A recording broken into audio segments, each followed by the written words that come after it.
bigger problem of a Blitzcrank in the bot lane. Yeah, that was, oh god, SnowFlower, please. But on your screen, though, it is the 9-man squad. It's CJ, Entus, the team who have yet to find a win. Starting for them, of course, going to be Untara in the top lane, Haru in the jungle, BDD in mid, and then Kramer and MadLife as that bot lane as AD and support.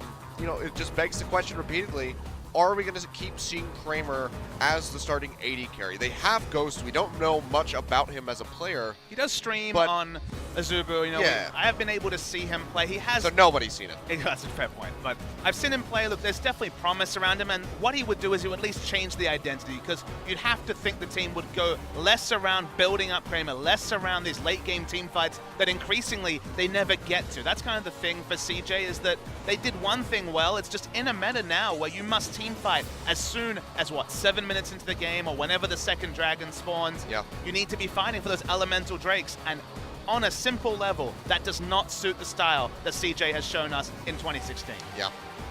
Just really usually relying on putting everything on the back of Kramer in the late game, and they can't even hit that point, and Kramer's not performing well. But the team looking to take them down here today, the Afreeca Freecs over on the red side. Ikssu starting in the top lane with lirA coming out in the jungle. Very carry-oriented. Didn't see that so much from Sangyoon.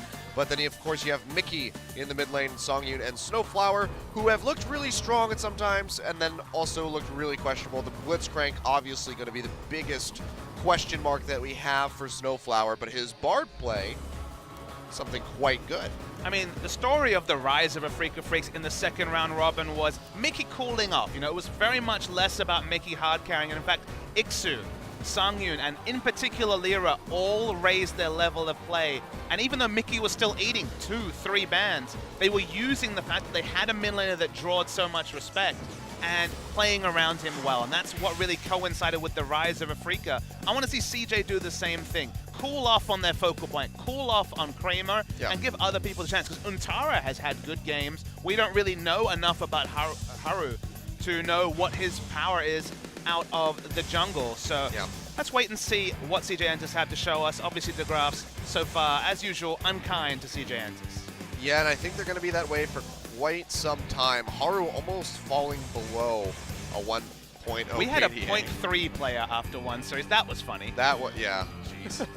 But yeah, Mickey barely being inched out by BDD, but you can see the match point here is going to come down to these supports. And SnowFlower, I wish that they didn't have that Blitzcrank on his pick list, but he's been coming out with that one quite a lot. MadLife, of course, known for that Thresh. We see the picks coming out there. And does this mean that this is his 250th game? Hard to know if this is his 249th or 250th. But this series will include the 250th game of MadLife's career. Something to celebrate from one of the two OGs from the OGN Invitational 4 years ago. Well, I mean, all of these other stats are prior games, so it's safe to assume that this will, in fact, be his 250th game here. Happy 250th game, MadLife. You are one of the true legends of Korean League. Yep. And, I mean, interestingly enough, obviously the Thresh, something that, you know, helped make his name alongside the, the Blitzcrank back in the day, but the Thresh being that really big MadLife champion that you think of, has been receiving bans lately. Even when they played against SK Telecom just 2 days ago, they banned it out in both sets. Just don't want to give it to him. I'm super excited to see what the Champion Select holds. Will Afreeca return to what worked for them in their first series when they confidently beat Longzhu on the first day of the season?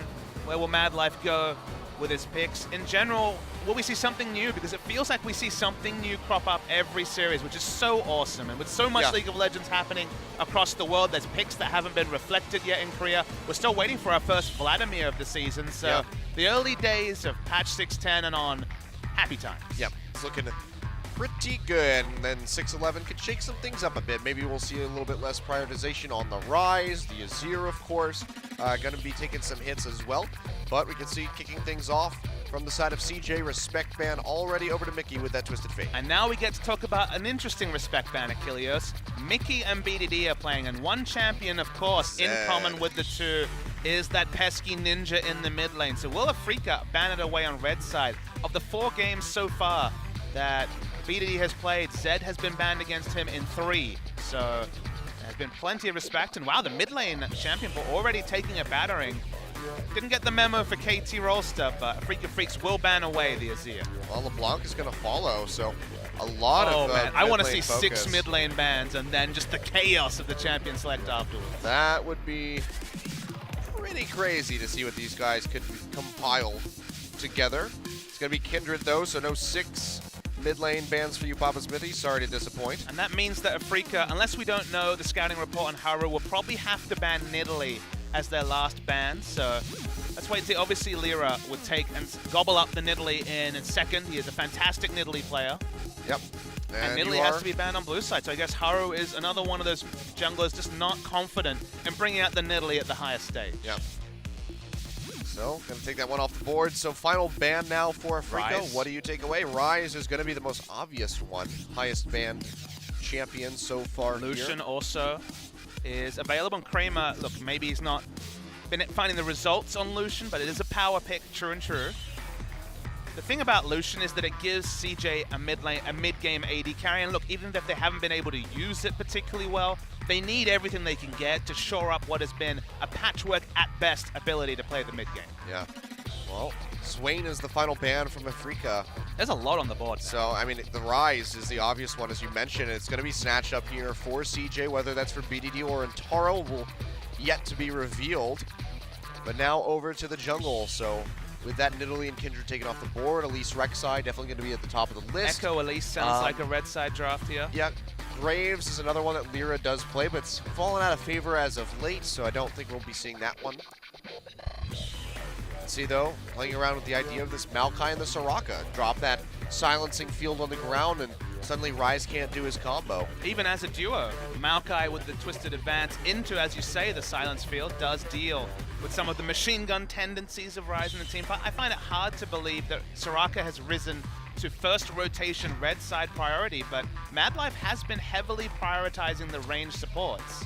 He has been, but it just has not been having much success either. And you have to understand that specifically CJ Entus played around MadLife at every point during their rise and their fall in spring season. We talked about his kill participation. It's 90% this season, but obviously in many less games. He was right up there in kill participation in spring, and we said he was the general. Everything ran through his lane. The jungler would gank for the duo lane to get Kramer and specifically play through the information that MadLife could provide. That's why it's a surprise to see him go to the range supports, because inevitably you can't really gank for a Soraka lane particularly well. You can't really initiate or tank as these range supports. I feel like heavily prioritizing the range support pool has hurt CJ more than it's helped, just because it stops MadLife from being someone who can solo face check and play his wards. It stops him from being someone who can play a CC champion who can initiate. So range supports, while they fit the meta, don't necessarily fit CJ Entus as they stand right now. Yeah. See, though, now CJ playing around with this Ekko and Rek'Sai. I mean, the Ekko could be a flex. It could be a mid lane for BDD. They have a Ryze, but yes, they could definitely flex both of these. But I mean, you're also then placing the Ekko into the Maokai, who's going to have a bit of a rough time unless he gets that jungle pressure. So they could just try to flip it around and maybe to play with Afreeca. Obviously, they had the chance to wait for what we see in terms of mid lane pick. We could see the mid laner now with both solo lanes selected from CJ. No ambiguity. Those 3 champions will represent top, mid, and jungle. Yep. There is one or two one-trick Elise supports in the world, but probably not going to see it this game. I don't think we're going to be seeing a whole lot of that here in LCK. But now Sangyoon, what does he want to go for? I mean, notorious for his Kalista, but very much out of favor. Big pick composition with the Cocoon available, the Rune Prison from the Ryze. We've only seen one draft where Lucian fell completely through it, so we're waiting to kind of see where the Lucian falls. It's interesting to see that people feel there are other choices. Caitlyn also has been a real staple and is not seen here. That's true, but it looks like Afreeca might have it on the mind to go ahead and save that AD carry for last pick. So they might give up the Lucian, but then take something like the Ezreal to try to match it, or maybe even that Caitlyn, as you mentioned.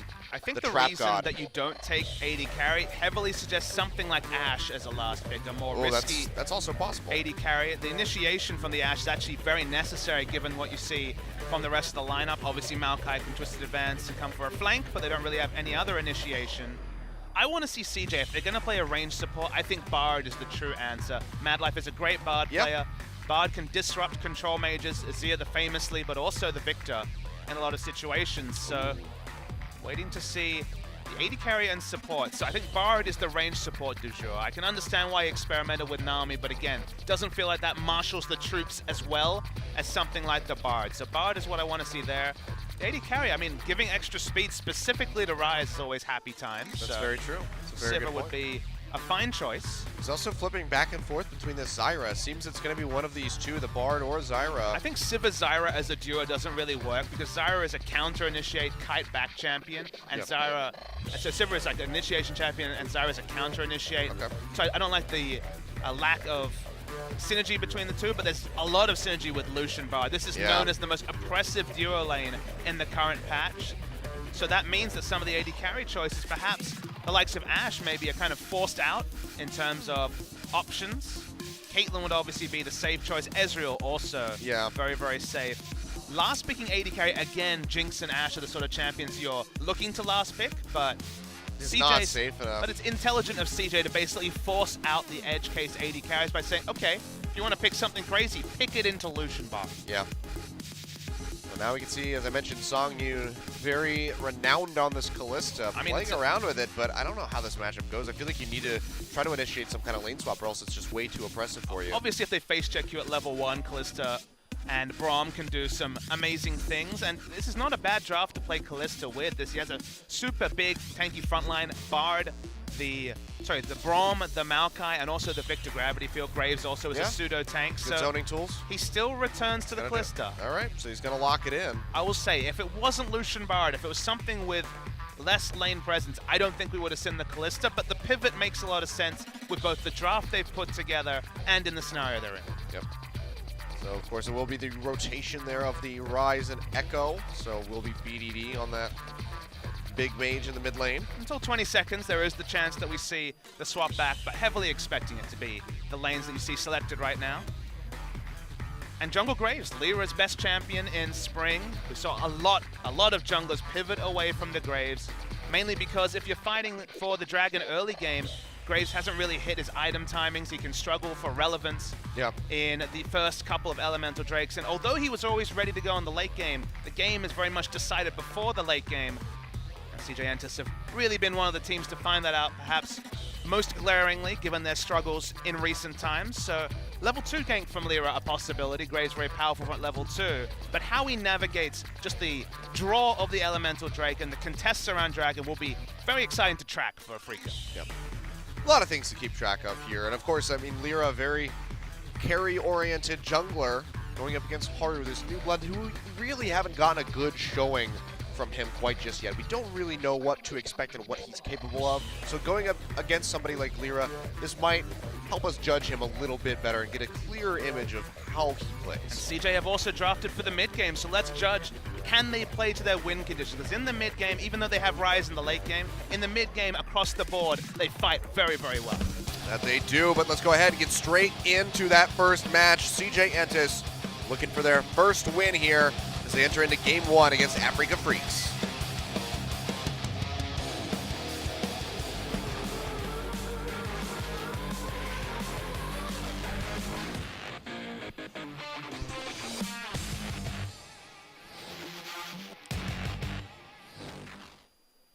All right, here we go, Ocean Drake.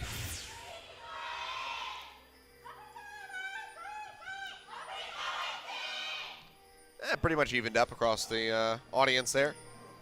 See SnowFlower and Sangyoon going to be pushing in. Spotted out by that ward, however, in the river, so not going to be able to get any of those cheeky plays in as they get some more vision. We'll have to wait and track whether we see lane swap play, but yeah, just coming back to CJ's draft. This isn't a late game comp. This isn't the Protect the Jinx that they were running very inappropriately at the end of the spring season, something very different. CJ fans always in plentiful supply at Seoul E Stadium. That they are. And so, can they play to win conditions that, again, are foreign to them? CJ have been much more known to try to delay games. They haven't been strong at being able to contest the early dragons. But then again, Afreeca has drafted Graves.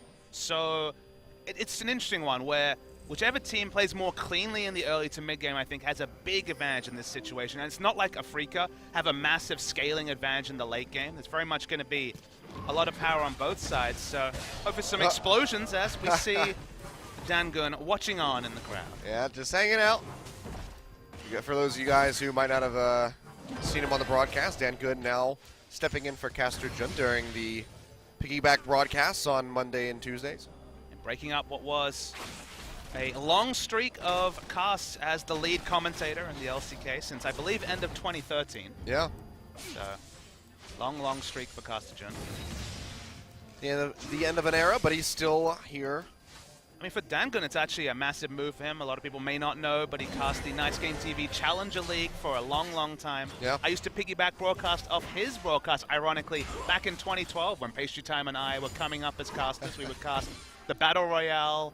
We cast the famous GSG Jungle Heimerdinger game. He was the lead caster for Nice Game TV back then. So it's great to see him also you mentioned rotate the champions. Mentioned the level 2 gank here. Untara going to get jumped on the top side, and there's no way he gets out of this one alive. lirA is going to go ahead and stop, get a reload in.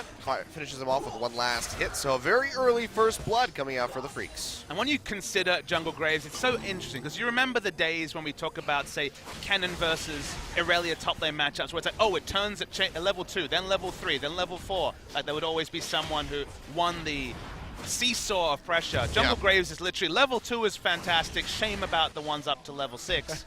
But if you make full advantage of having good damage, if you can get into short range and the dash, you can do some impressive things. So nice little move there, and great pathing from lirA. Punishes Untara's overextension in top. MadLife hits the dragon. So he takes a good chunk of damage there out of his HP bar. He's going to have to be careful about that one.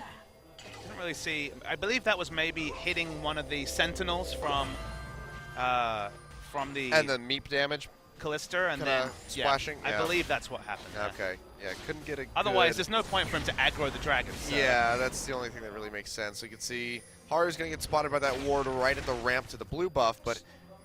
So now you can follow. What happened there was there's a sentinel coming through, called the jungler, so had to clear the sentinel for Haru, and then it ended up being a moot point anyway. Yeah. And things are just going to get rougher here for Untara as this goes on. ikssu now with that assist in his pocket. We'll see what kind of build he wants to go for, if he wants to go straight for mitigation or if he goes a little bit more of a greedy route, picks up something like a Dark Seal. We have seen that on Maokai's from time to time. Goes great with that Corrupting Potion, so we'll see which way he wants to go. I don't think we'll see it. Probably just going to go straight for mitigation. It's going to be double Doran's ring start, so looking for that added HP plus harass. Well, the betting market is definitely closed on what his first full item will be. As we all know, that will be Spirit Visage against triple AP and a Bard doing decent magic damage. But as you mentioned, there is the chance to go aggressive with that bonus gold. It could have been the Dark Seal, but a bit more laning insurance with the double Dorans. This is the safer route. And we can see these guys are just going to go for trades. This is lirA waiting in the wings yet again. Has not been spotted. There's a pink in the river. Couple of seconds till the cooldown is up on the Twisted Advance, but we noticed with the cameraman that this will be 2v2 if we do see it. ikssu drops it, pink, doesn't spot anything. Haru's going to go in, gets a cocoon, he's taking a ton of damage, flashes away. Untara flashes on top of him, but he gets the heal coming out. And lirA looking like he's going to finish off Untara. He does. Haru able to confirm the kill, but now has to run out of here as lirA is hot on his heels. lirA has flash if he wants to keep chasing. Viktor's not coming, Well, the cocoon looks like that might just seal the deal, so overall it's going to be a 1-for-1, but it's 2 kills on this Graves. lirA is having one hell of a start to this game. You just can't oversell how important the kill distribution onto Graves is. The reason why he's not picked is his irrelevance before he has his core items. Add a pesky 700 gold just from kills, and suddenly those core items come early enough to make him a relevant pick. Oh, well, you can see Mickey. Oh, he was still caught there. Maybe a little out of practice. Catches him with the gravity field, but misses the death ray, so not going to get the damage in that he wants. But so far, we can see this Viktor is being pretty oppressive on the Ryze. Graves walks over a pink, doesn't clear it though, because why bother? Doesn't need to. So you know what? Even if I'm seen, I'll still kill you. The lure of the Scuttle Crab is too great. This is interesting, though. ikssu with the roam down. I think the minion wave wasn't in a great spot, so he just thought, okay, I'll push it in. Fair enough. Maokai is able to push in Ryze pre-level 6 quite easily. To keep our eye on that bot lane, though, as this keeps unfolding. So far, they're just neck and neck with this CS. Haven't had SnowFlower go in for any really big trades quite just yet. Well, if you follow the logic of how the team is playing, Afreeca's been playing around the top side of the map, so they have no vision or pressure around bot lane. So even if you want to look for a sneaky play, you're going to get punished if you overextend, especially with, as we could see, toggling the vision that Elise is bot lane. Yeah, but it looks like they have some idea of this. They do ping the brush, so it seems like they realize, you know what, we haven't seen Haru in quite some time. That's why Graves is also on the bottom side of the map, was first going to walk straight into bot. Now he's going to the wall, so won't be there if we do see a gank come through. Well, Summoner's still up for these guys down bottom, so they should be pretty safe. We can see though, Cocoon lands on the Sangyoon to flash forward. The Cosmic Binding not going to get him into the wall. They try to chase, the Ignite's not going to be enough. So it looks like it's just going to be double Summoners blown by Sangyoon, the Ignite out from SnowFlower. They will be able to get out of there alive, but that was still really, really close there for that Kalista. I mean, Kalista, you might say that was a mistake, but there had been so little vision for so long that at some point you have to move, otherwise you're going to lose minion waves for no reason. So when checked the brush, was able to get away, so given everything, okay, they could have called lirA and just had 3-man walk into bot side, but all things considered, about as well, that went as well as possible given the end up of the face check from Sangyoon. Yeah. See that Darksteel still comes out here for Untara, so going for that slightly bit greedier build for himself. See if he's able to get any stacks onto it this time around. He's already laying down some good damage onto ikssu, who's just got the Null Magic Mantle in his pocket for the time being. He's just going to contest the enemy buff. With all the start, he has a level advantage, but can't get there in time. Yep. That XQ damage off of the Elise Q plus smite's just a little bit too much. Has a Snowball Warrior enchant as well, so battle ready.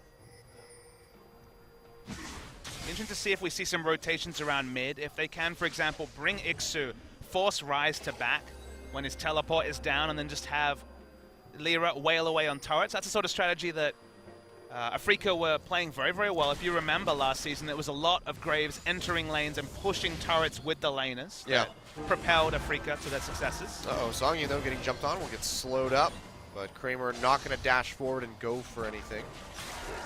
And Sangyoon's going to trade that back pretty nicely onto MadLife. That's the Bill Schwartz, has some sustain. Oh, still catches him. Can they follow up? Nope. It's going to be the Unbreakable, stopping that Cosmic Binding. So no stun going to come through, and that's going to be that. So Board Ultimate now down. Let's see if Afreeca can play around that for the next minute or so before it comes back up. But likely still just going to be a farm fest in that bottom side. As we encroach on 10 minutes. Dragon still not really being touched. And just to clarify the interaction, if you're not familiar, the Braum Unbreakable does actually destroy the Cosmic Binding, so even if it would have naturally passed to someone else, it does not count as a wall for a stun, so no way to get the stun if Unbreakable is available. So probably going to see early points into the Unbreakable just to ensure that their cooldown starts to match the Cosmic Binding cooldown. Yeah. There are a few things that it doesn't affect, though. The Piercing Life from Lucian going to be one of them. You can still hit minions and people through the Unbreakable. So you don't watch Lucian land that. Be like, well, I thought it destroyed it. No visits to the Dragon 10 minutes in. It's something different. Oh, here we go. Never mind. I thought he was going through towards that brush, but he's not. Trade out in the mid lane, though. Mickey being taken quite low. Going to try to keep that Chaos Storm onto BDD. He'll trade back a little bit. Kramer, though, getting jumped on in the bot side. 2 more hits for the stun. Flash. They're going to lock him up. There's no flash. And that's going to be a 3rd kill for lirA now. MadLife just roaming out for a second, and Afreeca Freecs take complete control over that situation. You really have to admire lirA's Graves play because, again, so many junglers have moved away from this pick because of the risk associated with it. And to make it work, your pathing has to be better than the opponent jungler. And okay, the opponent jungler is a rookie in Haru, but lirA has managed to do this against some of the best junglers in Korea for more than half a season now. So you really have to give him the benefit of the doubt. That you do. SnowFlower, though, out no man's land. I don't think he's going to get out of this one alive. No flash available. He's going to fall. But unfortunately, MadLife gets the kill. Top lane, we'll see. It's going to be a bit of a wet noodle fight. Yeah. The wettest of noodles. Ekko versus Maokai. One day we'll put it past us. Yep. I thought that about Azir versus Viktor, and that came back with a vengeance so far this season. Yeah. Not getting away from that one anytime soon. You can see, though, Ocean Drake going to get started up here by CJ. We will be able to take this one out, so get that sustain out of combat. Slight reprieve, though, despite Kramer going down. He's got a significant CS lead over Sangyoon at this point. It's 97 to 78. You see that Sangyoon has built towards the first item, Blade of the Ruin King, and not Hurricane. And that's often a talking point that we talk about. If you have a double TP lane, then you definitely want the Hurricane so you can rotate the Kalista to mid early. But given that they are actually in a deficit in terms of teleport, they're less likely to want to rotate that early and need the laning statistics to stay competitive with the Lucian. So I think this is actually the right choice in this scenario. Speaking of choices, yeah, BF Sword for Lucian. I was just about to bring that up. Yeah, Kramer going for the Essence Reaver build with a call instead of going for this big staple one. So we see with the Black Cleaver and the Yomus. Flash forward though from BDD. Should finish him off. Yes, he does. Last auto attack comes through and Mickey falls. lirA just not arriving in time. Now seeing Haru. Don't think he wants to go in for this one. We see how much damage BDD does. It's pretty disgusting. Those are the sort of solo kills we expected when BDD entered the competitive environment. And he's had a couple of games where he's been able to go off, but his team in general has struggled heavily. He had a pretty good game against SK Telecom. I don't think he was one of the weak points in what was obviously a very one-sided series. So nice to see him still play with the sort of aggression that is his trademark so far. Yeah. So far, though, 3-3 on kills. That dragon up here for CJ. And you know, Bard, Elise are kind of unleashed on the map to roam around, so MadLife's able to take charge and go for really aggressive pathing, and Jungle Graves still has to be very much on the back foot, doesn't have a roaming support with him, so CJ really translating what was always going to be a good pressure matchup. Now they have a solo kill in mid, and Bard unleashed on the map, and that's why I think Bard really fits his team. Oh, flash cocoon, nice juke there from Mickey, though. Keeps himself safe, so Haru going to be blowing that summoner spell for not much pickup. You're right, exhaust going to be up in a couple of seconds for Mickey. That might stop the next all-in from BDD from killing him.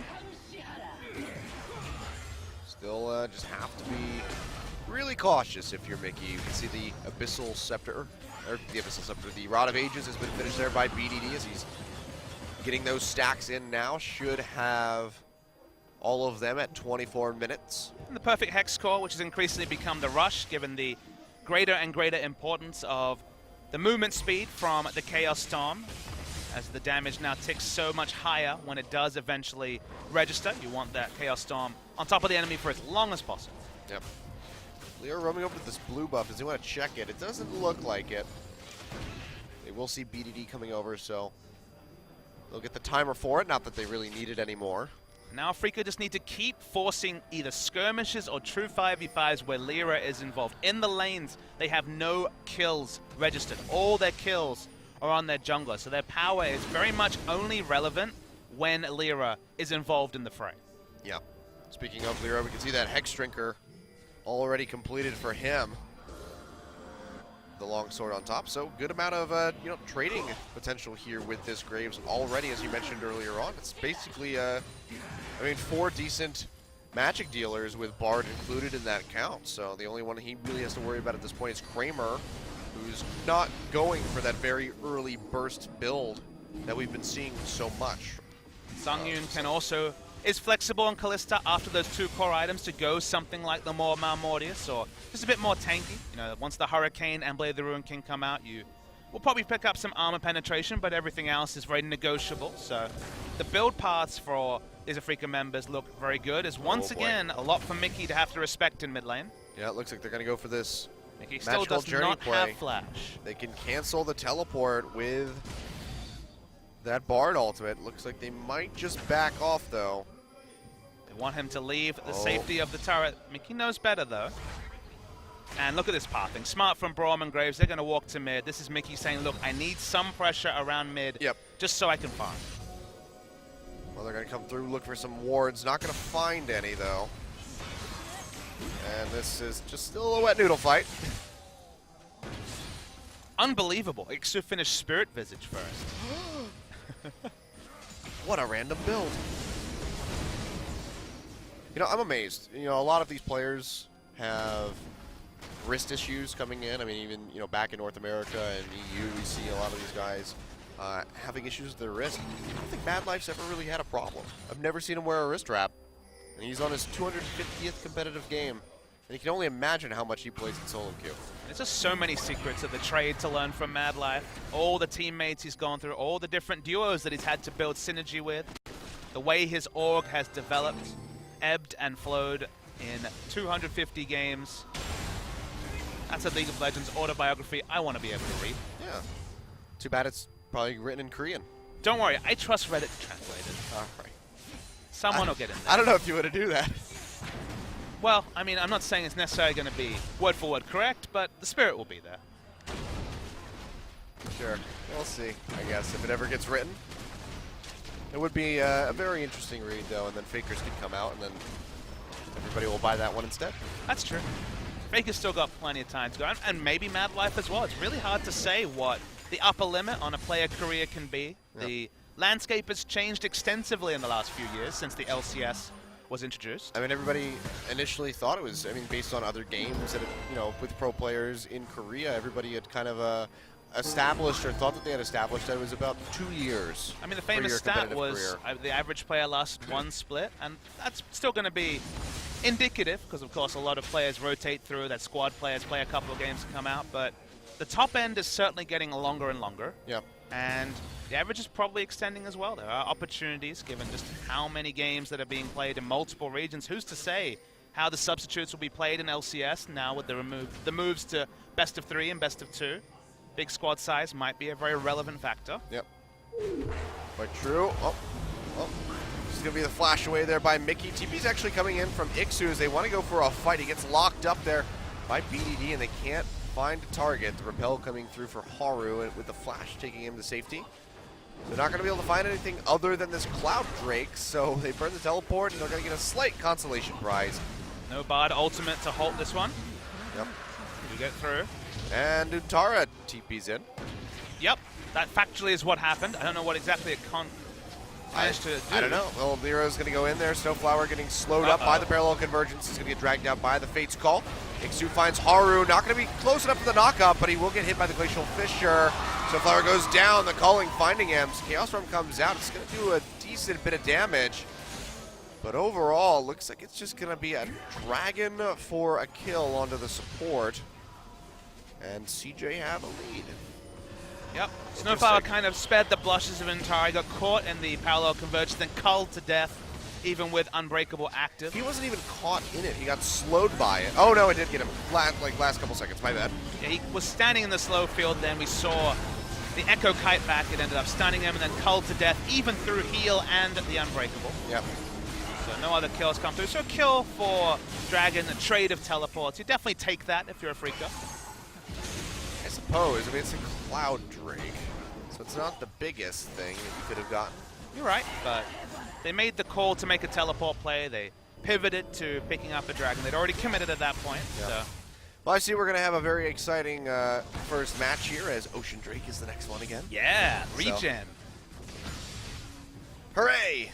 I mean, if CJ pick it up, it does allow Ryze to do a salvo of spells, kite back, get some mana back, and then get back into the fight. So I think the regen, specifically on the mana side, is actually pretty relevant to CJ Entus. Sure. Now we can see, though, CS lead starting to stretch out in the mid and bottom side for CJ. And we're still a bit further ahead, but we can see BDD. He's got a nice lead going on so far, 35. Sangyoon halted the Blade of the Ruin King to finish Hurricane. I guess he sensed the team fight phase starting and just wanted to pivot towards the team fighting choice, and that's pretty smart on his side.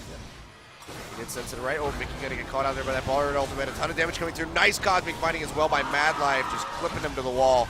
And Haru will find the kill. Kramer on the run. Fate's Call gets used. Kramer, though, using the heal to get out of range, and he is going to stay flashes standing. it down, and CJ's coming. Yeah, they're pinching down from above. You can see the Magical Journey coming through. The calling used. SnowFlower going to try to block as much of that as he can, but he's already chipped down. We can see the rest of CJ wrapping around. They're going to have to run between the turrets. ikssu's on the run, trying to get there in time. SnowFlower just going to take the turret and says, you know what, come through here. But here comes Magical Journey yet again through the Wraith camp.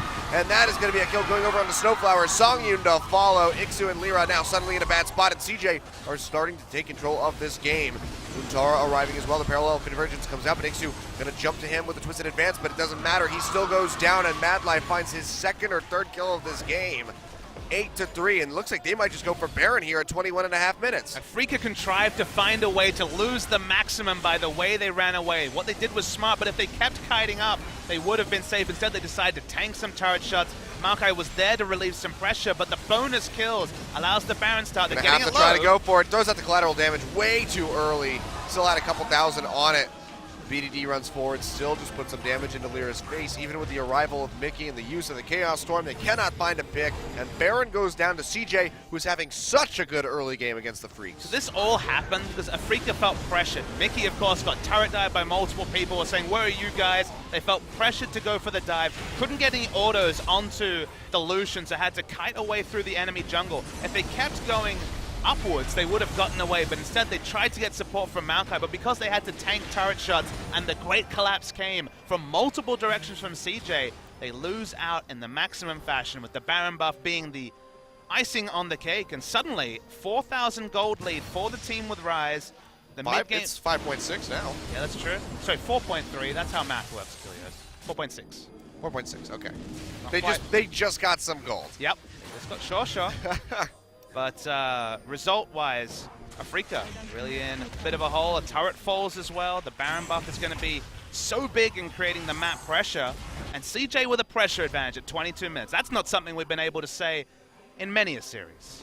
That's very true. CJ looking like they could come out with a Game 1 victory. Whether or not they can close out the series is going to have to be determined a little bit later on, but they are pretty poised to take away this match. Catch on to SnowFlower, he's taking a bunch of damage, and he goes down. BDD finds that kill.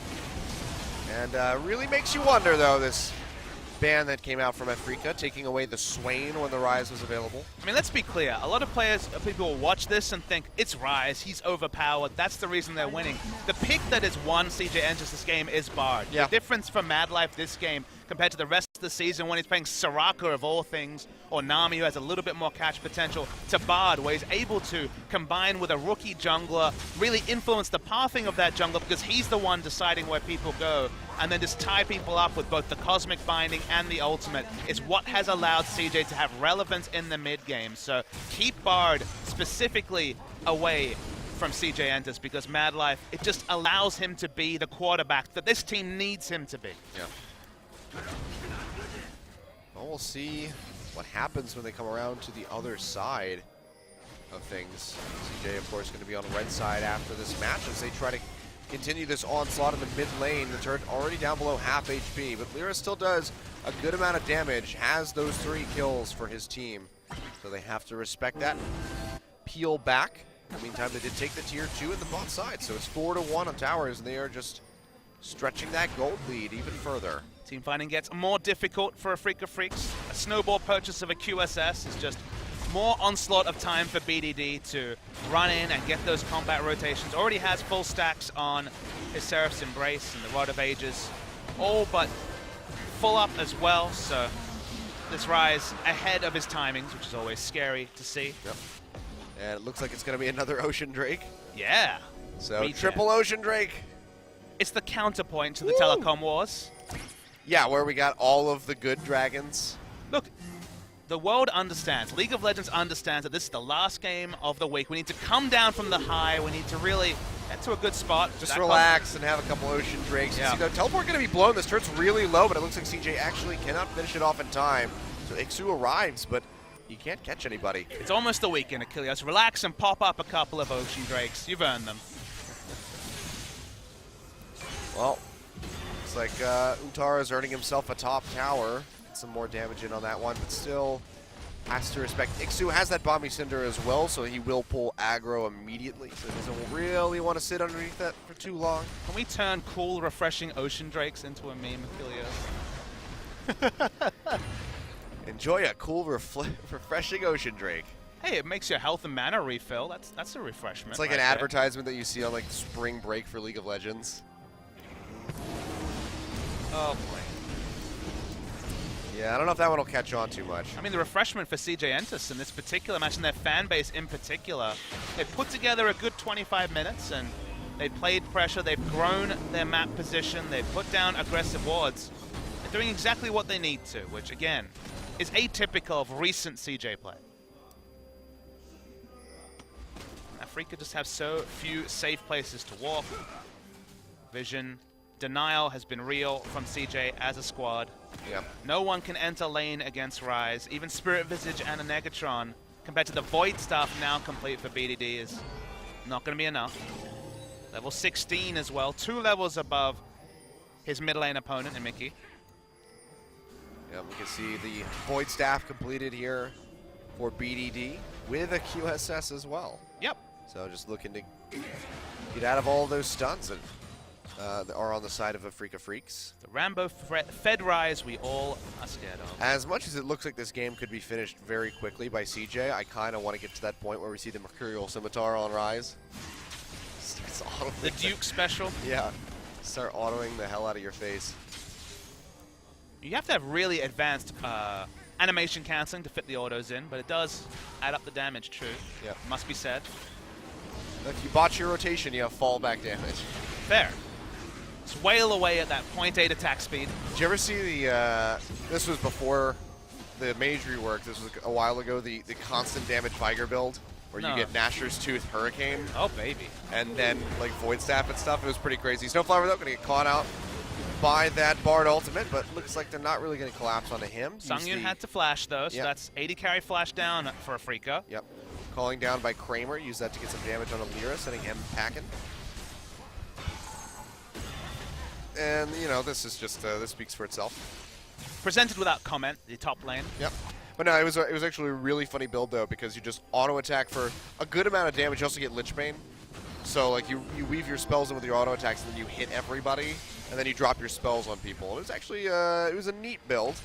Anyone wants to win an ARAM against me, go Karthus and build attack speed. I literally can't stop laughing when I see high attack speed Karthus. He looks hilarious. It's not good. You're just crippling him because he thinks it's so hilarious. I just can't handle it. I'm just giggling the whole time. I find it hard to keep my hand on the mouse.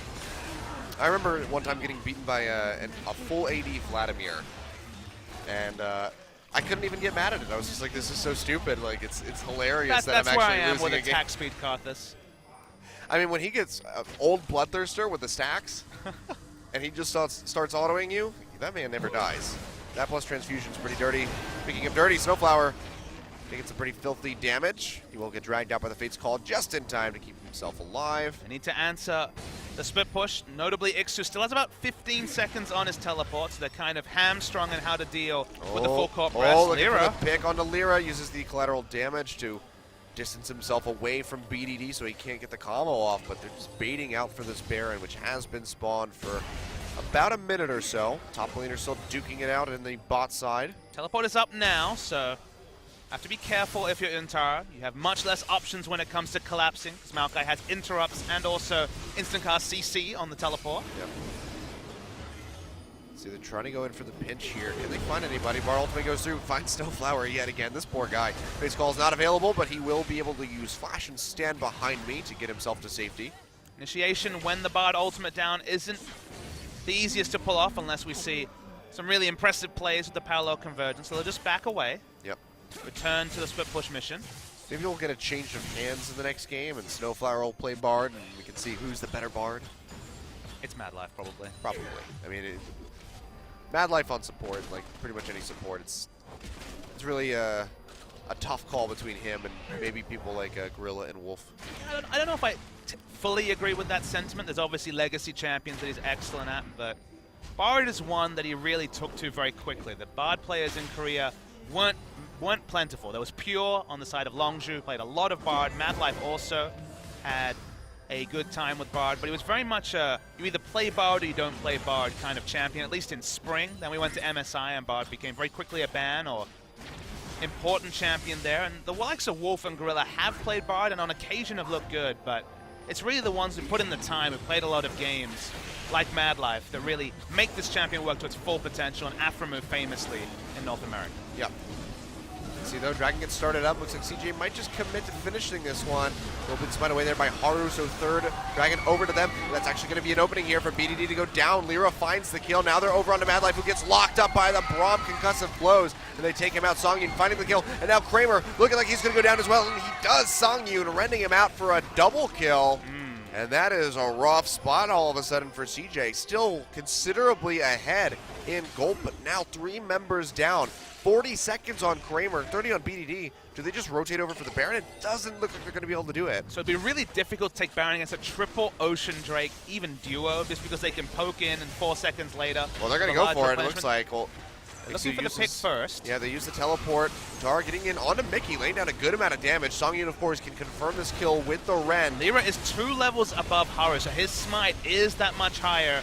But now they're chasing away. We're seeing CJ try to make a heroic steal. MadLife's up, and he has the Bard ultimate available. Repel used by Haru. Can't get in there. It's going to be a snapback from Untara using the ultimate. Haru's going to go down. The Ren comes out, and they're going to be able to smite it away. And all of a sudden, Afreeca Freecs still down by 5,000.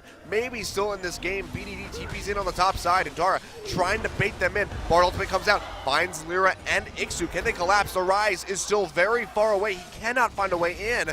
And it's just going to be the Baron going down, plus a kill on the jungler for Afreeca Freecs. Yeah, Ryze had inappropriate vision, so didn't want to just walk in and hand over his life. When you see this replay, notice that CJ don't have a clear call. Haru is still on the dragon, and we see the complete beeline from Afreeca. Ekko couldn't find the teleport into the fight, so it's a 5v4, and truly it was a 5v3, because watch Haru, he is not involved whatsoever. He was first cut away and then couldn't get through the 4-man CC and damage group that Afreeca put together. So the split call really does punish them, and suddenly Afreeca are in a pretty decent spot. This is a familiar feeling for CJ fans. What happens in a game between CJ and MVP? That's what we need to find out. It just goes forever. You know, we talk about seesaw games. You know, MVP has definitely been the seesaw team. Yeah. What happens when both teams are seesaw? Does the seesaw just break, and then what happens in that case? I mean, I don't know. The playground's closed that day? I don't even know if seesaws are like an accurate depiction of MVP games, because seesaws are usually slow and steady back and forth. There's seesaws like if somebody with 500 pounds stepped on the other side and they flung you up into the air. See, though, fight maybe getting ready to break out in the mid lane, and Untara gets knocked up by the Glacial Fissure. One can damage ikssu in the front line. He free-tanked 2 members, so even though they didn't find a way in, he also has there a wasn't GA. no cost there, exactly, yes. The Guardian Angel as well. So, gonna be a bit of a rough spot now for CJ going forward. We'll see how much Afreeca Freecs can reclaim now with his Baron buff. So far, haven't been able to get onto those towers. They've had the same turret down for the last 20 minutes or so. But we need to talk about the margins for error, because when you have Baron buff, okay, Afreeca can just go back and heal up after these close 5v5 duels where no one dies. Remember that when Baron buff is down, there's no answer to 3 Ocean Drakes for Afreeca. So damage trades where no one dies. It's landslide in the advantage of CJ Entus with the 3 Ocean Drakes they claimed earlier in the game. Yep. Now, of course, with that last Drake going down being the 3rd Ocean, we're encroaching on 35 minutes. The next one that spawns will be the Elder Dragon. I forget what the maximum regen is right now on the Ocean Drake, but combined with the 50%, that's got to be pretty significant. I mean, you just back off, and in like a couple seconds, you're full HP again. It's going to be pretty crazy. So at the moment, it's 12% of your missing health over 5 seconds if you avoid combat for 8 seconds. That's the story there. So it's very much going to be whenever you back away from a fight, so 12%. It's 12% right now, and as you say, with the bonus, it goes up to 18% of max health, of missing health and missing mana. So specifically champions that use a lot of mana, like Ryze, full rotation, back away, have most of that mana back. So very much the top up. So Afreeca is very much going to be looking for picks. They're very much going to be looking for getting a Titanic advantage, because if both teams back away, Afreeca loses out. Yeah. You see them pushing in, taking down that Tier 1 up in the top side. Going to be the first turret that they're able to claim with this Baron buff. Now having their eyes set on this Tier 2. And they're just closing this gold gap slowly and steadily. The question is, can CJ try to hold on to this one? Untara's going to throw out the parallel convergence. Not going to find anybody. Catch Mickey. Yeah, they do catch Mickey. He throws out the gravity field, so not that many members of CJ can get in here. ikssu going to go deep, taking a lot of damage, but still has the Guardian Angel available. Haru coming in. Can they even pop it? He takes one last turret shot. He's going to find it, but Sangyoon finds Haru with the Ren, and Untara jumps away, barely makes it out. Guardian Angel would still be there to save his life, but he's going to be able to keep that cooldown up. lirA, wow, taking a ton of damage from Kramer. And now with SnowFlower and lirA very low, they're going to have to peel off. Successful hold for CJ Entus. They can now stay in lane, push up the minion waves. The Ocean Drake will start to come through. So only at the cost of a single death onto their jungler. Good stuff for CJ. Yeah, it's a very good hold, and they buy more time. Looked like Untara was communicating with his team, like, I have the teleport, should I go in? They decided, no, let's just take that small victory, go ahead and back off, and then get ready for this dragon, this Elder Dragon that is now getting ready to spawn down in the river here at about 37 minutes. Elder Drake is when the regen really gets ludicrous, so... Well, they're looking for a pick. They know where lirA is. They won't get spotted by this Wolf Spirit, however, so not going to be able to find a catch. Again, this Elder Dragon has a lot of HP. You can't just burn it down as quickly as you can with some other objectives, especially without a Mountain Drake in your pocket, so... It's definitely not a trivial objective like a Dragon was in the late game. It's on a longer spawn timer than Baron, which lets you know 10 minutes, yeah. just how powerful it is. And also, you really have to use the buff. It really rewards if you're able to take it with little contest, because you only get a couple of minutes to really get the benefit out of both the burn and the extra regen it provides. Was it 3 minutes or so? I think it's 2, actually. Oh, is it? It's a super tight window. Maybe it's 2.5. I thought it was 150 or 180 seconds. You know, whatever. It's definitely super tight. Yeah, yeah. Nothing too crazy. We can see that is has said spawned, and Baron's getting ready in a minute and a half, so we could just see an objective trade from either side. lirA gets caught by that cocoon, takes a smattering of damage from the culling, but overall it's not going to be anything too worrisome. And this Viktor from Mickey is just getting powered up. As time goes on, we can see the needlessly large rod in the inventory, looking for that death cap, more than likely. Still has the Doran's ring, so we'll see on his next back or so if he's going to sell that and be able to complete the item. Zonians to drop aggro might also be a consideration. They finally take, wow, the outer bot lane turret. Took 38 minutes to find a way to take that down, Afreeca. Lets you know how the laning phase was going. Well, it doesn't build out of needlessly large rod anymore, doesn't it? The Zonians? That's a good question. I think it's Fiendish Codex and something else. You're probably right with that.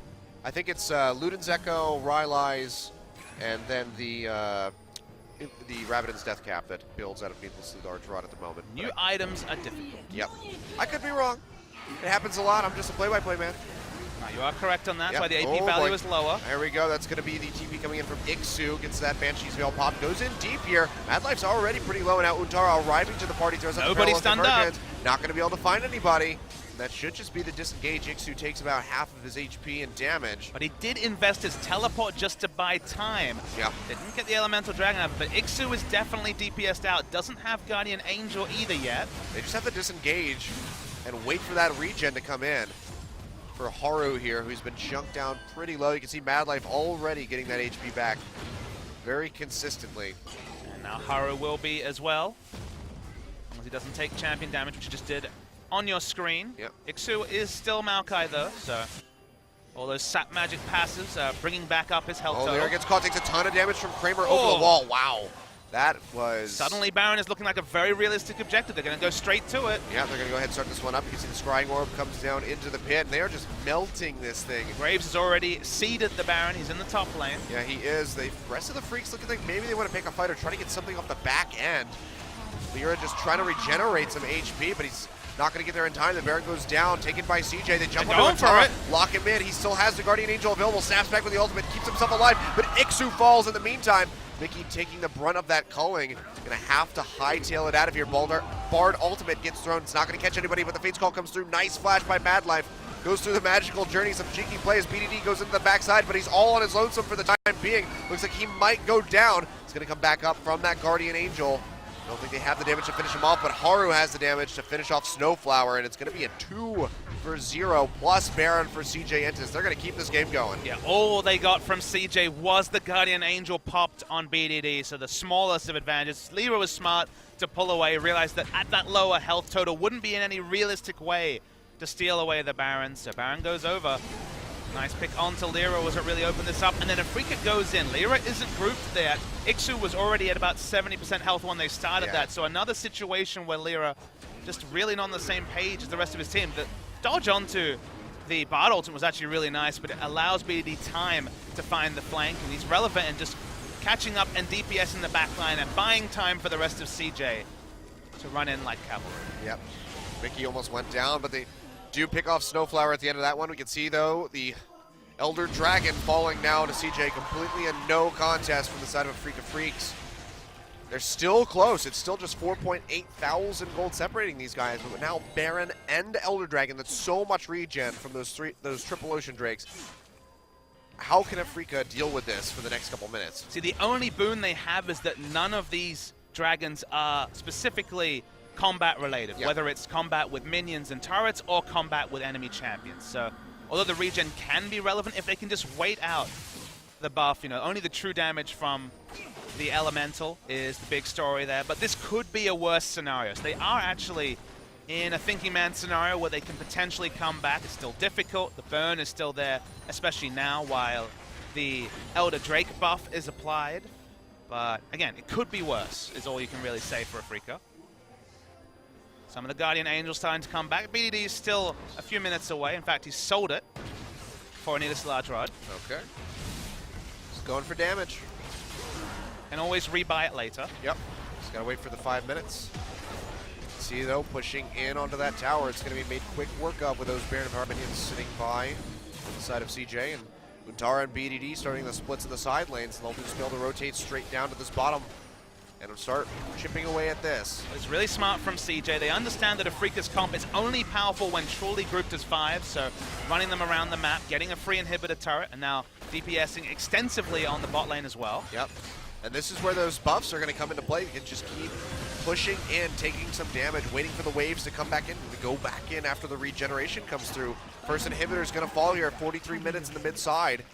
Bottom's still pretty weak, and Untara is still sticking around up top, almost has that turret taken care of. Almost 3 inhibitor turrets down. Feels like there will be on the lnext couple of minion wave pushes. Oh, lirA gets caught out. It's going to be the Bard ultimate comes through. Cancels Big out ult. the turret, finds Sangyoon as well. They jump onto lirA, trying to pop him. That's going to be the Hex Drinker coming through from the Maw of Malmortius. Mickey on the backside almost goes down.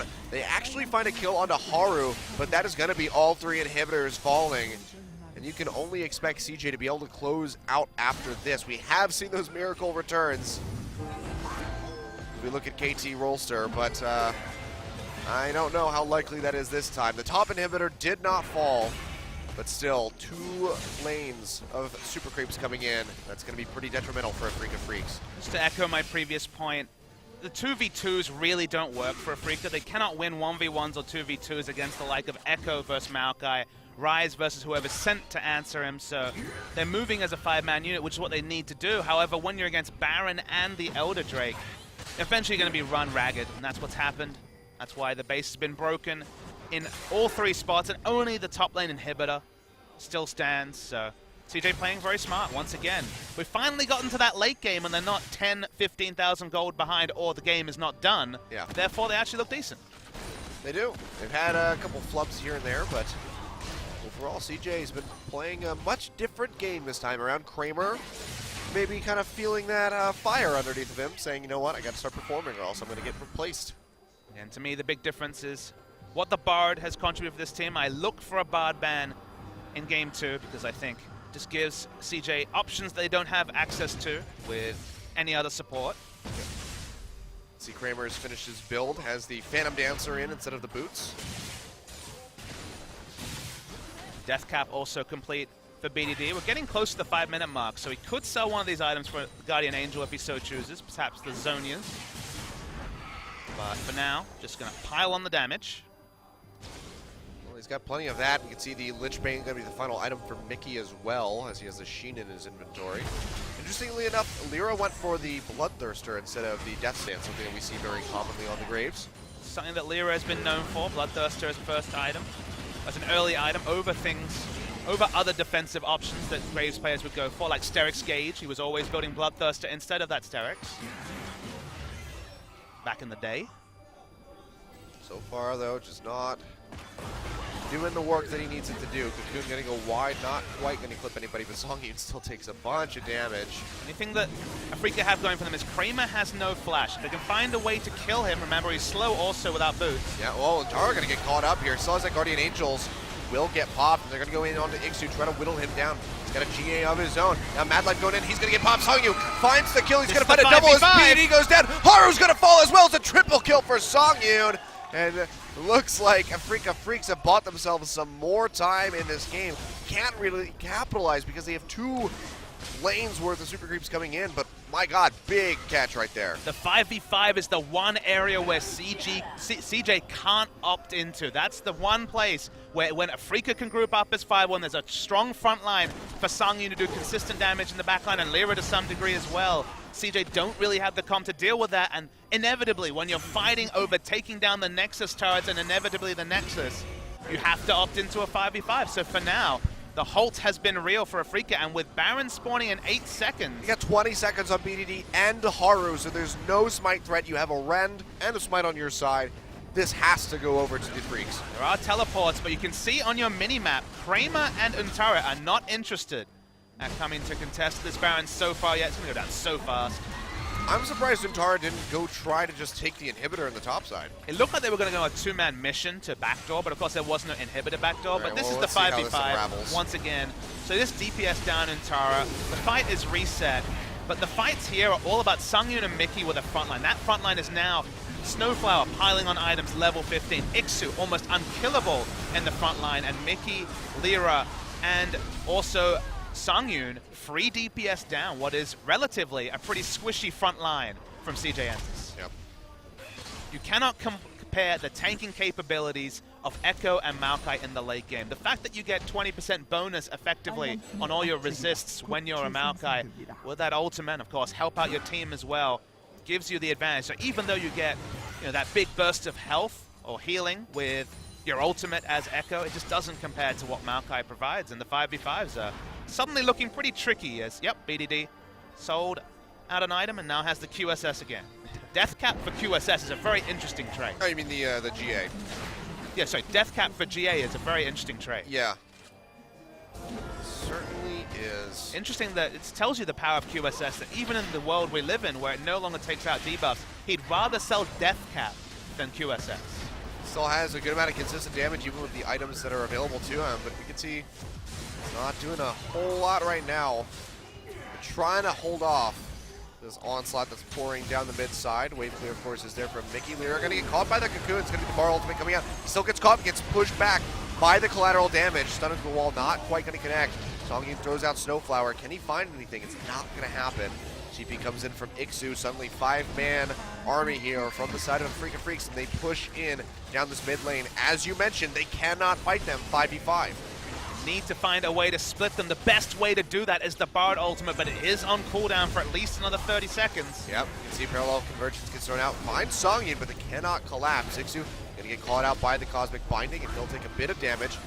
MadLife goes forward, but has to play very cautiously. He will get melted in an instant. The only person doing an impersonation of a frontliner is the Ekko. They don't have a support like Braum. Bard needs to be so much more careful with his positioning in fights, so you're right, free DPS on basically any member of CJ is going to be a very fast pick for Afreeca. Yep.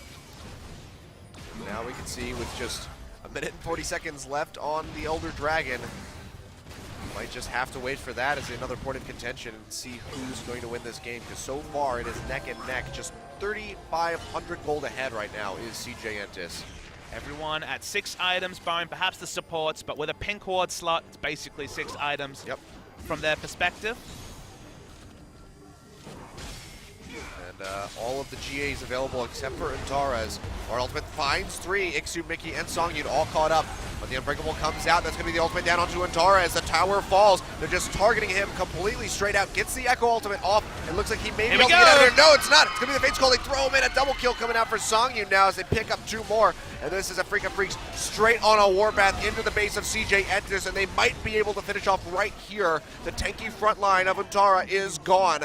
No MadLife available. Triple cannon minions empowered by Baron. And we can see Afreeca Freecs are just tearing through these Nexus towers. It's going to inevitably be Afreeca finishing out the game. We've said that before, and we've seen stranger things, but they're on to the Nexus now. Yeah, Nexus exposed. That is going to get made quick work of, and Afreeca Freecs, after a very shaky game for the majority of it, are able to come out on top. Their 5v5 that they picked for finally came up trumps, but it was with 2 inhibitors down and just an inhibitor at top. It wasn't quite the 3 inhibitor, no Nexus turrets comeback, but it was damn close from the perspective of Afreeca. CJ will be frustrated. They played very well in the early to mid game for the first time in as long as I can recall, but then The difference in the comps came through. They went for a fight they didn't need to, and then their comp just kind of wilted the moment that Afreeca got that Baron buff. Yep, fans out there. Lucian, by far the highest damage dealer. Surprisingly low numbers for BDD, who was messing with his build a lot. 2 over 30,000, and wow, Maokai with over 30,000 damage. Maokai did 5,000 more damage than a Ryze. Yeah, that is really dirty Maokai play from ikssu right there. Guys, Maokai's pretty good. Yeah.